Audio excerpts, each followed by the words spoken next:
We are from Stanford University. Today the topic we are presenting is PRI-informed implicit neural representation learning for test-time adaptation in medical image reconstruction.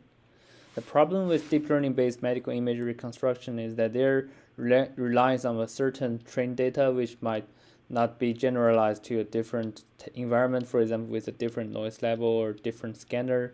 They also require a large amount of training data for the model to work well. So here is an example. For example, you can see that this image looks not that bad in a low noise situation, but it looks really noisy and a lot of artifact with a high noise, which is out of distribution like noise.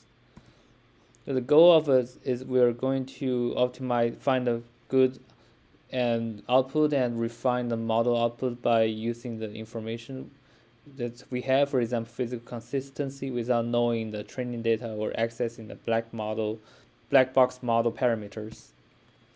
The background here is we need to use the implicit neural representation, which is just map the coordinates to image intensities.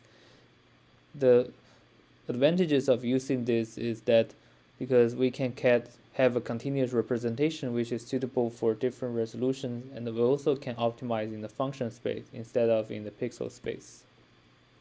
We propose a two-stage algorithm to correct output of the black box model.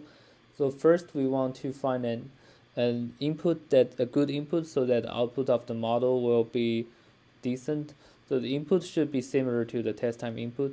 And the second stage, we are going to correct the bias from the first stage, because this input adaptation it changes the real input. So we just optimize by the physical consistency.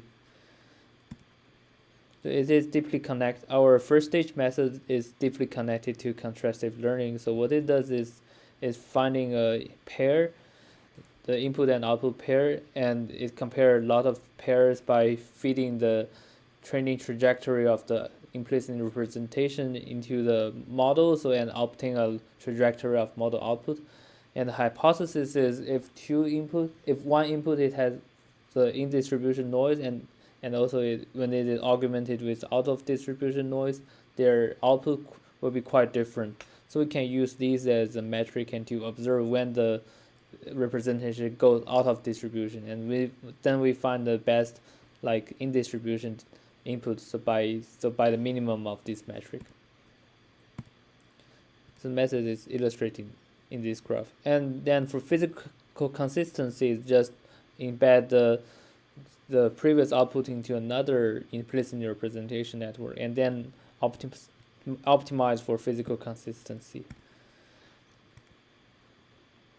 And then the experiments are showing promising results. We did experiments by using different data set, different pre-trained models, and the different environments like different noise levels and noise types. So all of these show good results, and we can find that our method is able to recover the details of these graphs, which is you can show that the other methods have severe artifacts. Yeah, and this is pretty it of our presentation. Thank you for listening.